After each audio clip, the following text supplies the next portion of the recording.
The animation window is the primary window when working with animations. It gives us the ability to preview, adjust, and manage our animations. So let's go ahead and take a look at it. We can easily get to one by simply opening up any of our animation sequences. If we go back into our Content, Mannequin, Animations folder, any of these assets with the underscore, which is green, this little green at the bottom of it, and it says Animation Sequence at the top, will allow us to open up the animation window. Let's look at the idle. We'll go ahead and dock it to the top. And here we go. We have our animation window. We're going to go ahead and look at the different parts of it and the more important things we need to know when working with the animation window. And the key here is this is where we kind of get to mess with and adjust our animations, preview them, and make sure everything's working good once they've gotten into the engine. So looking at our toolbar, we have some pretty simple options. We have our preview mesh. If you have a different mesh for this skeletal setup, you can change it here. You have the ability to quickly create any assets based on this skeletal setup. So at this point, let's say we've brought in a mesh. We have some animations. We want to set up our blueprint. We can go ahead and create a blueprint here really quickly. We have the ability to re-import animation. Now I'm going to cover this in more detail in a second, but note that when you click re-import animation, by default, it's going to try to go ahead and find the existing animation. So if you've already imported once, it knows where the animation was at. And if not, it's going to ask you to find it again because you may have moved it. In this case, this was included with the Epic content and I don't have the original source, so I can't re-import. We have some compression settings, some exporting settings if we want to export out, and then the ability to turn this into a static mesh. Maybe if we find a pose we want to turn to a static mesh, maybe as a statue or something out of a skeletal mesh. On the left, we have our skeleton tree. This matches our basic skeleton, just like if we chose a skeleton over here, so we can quickly reference it. And our asset details.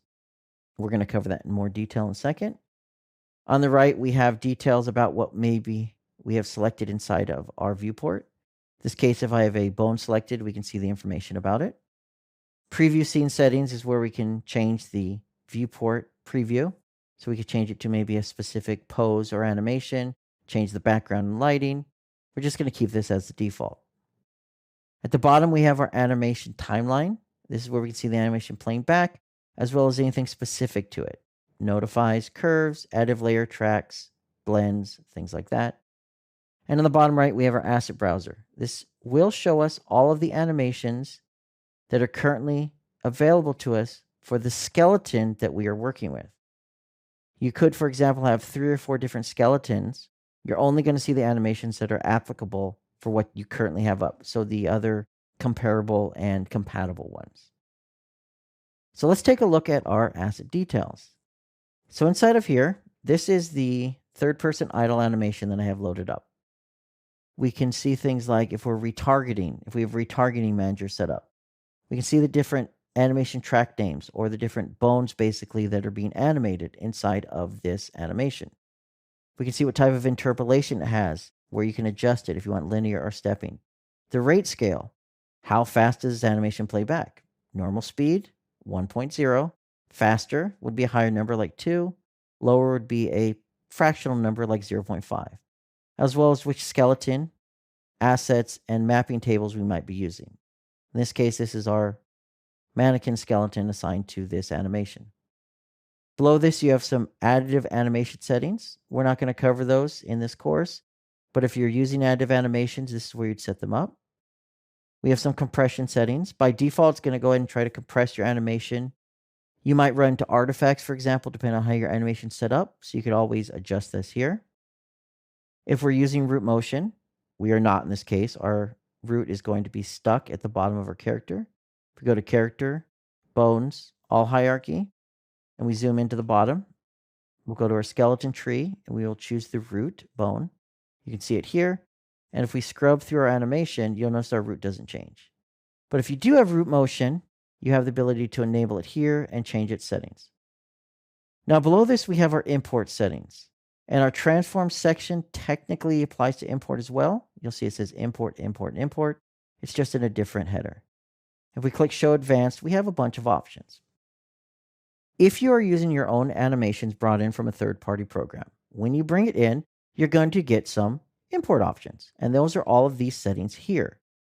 These exist so that way you can adjust them and then re-import the character and then maybe see what happens. One of the main ones that you may need to do is you bring in your character and you find it's too high or too low. Something went wrong. It needs to be offset. Well, you have your import translations and rotations here. One issue, though, is these are on import only. So once it's already in your system, you can't just adjust these. Let's say I want it to be higher and have it work. You have to adjust these settings and then re-import the animation, and these settings will take effect once you've re-imported your animation. So keep that in mind. Below this, we have some miscellaneous things. These are more related to import. We have, for example, where it came from, any metadata, and then our thumbnail on the outside. The key things when working with your animation are going to be your different additive settings, your track names, retargeting sources. For the most part, if you're just simply bringing in existing animations at work, you should be able to ignore most of the asset details. What you're going to care about is more of your playback track at the bottom. And our animation timeline controls what basically happens while your animation is playing back. In this case, you can see as I scrub through it, we can drag the bar at the top. We can scrub through 0 all the way to the end. We can see our animation playing back in our viewport. We can see any notifies that might be fired off. We're not going to cover notifies in this course, but notifies are great because they can communicate with your blueprint. For example, you may have a walk. Let's say we have our walk plane. You'll notice a foot may go down at this point and a foot may go down at this point. And we can have an animation notify that says, hey, animation blueprint, I've put my foot down. Maybe you want to do something. And the animation blueprint may go, oh, yes. Why don't we play a sound every time they put their foot down? And you can link things together like that.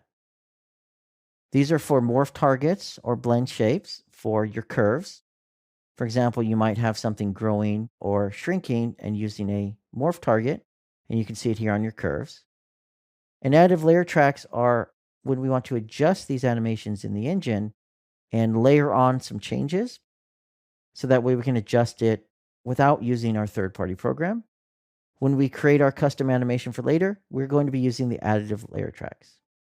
And of course, in your asset browser, you can simply double-click on any of these animations to switch back and forth.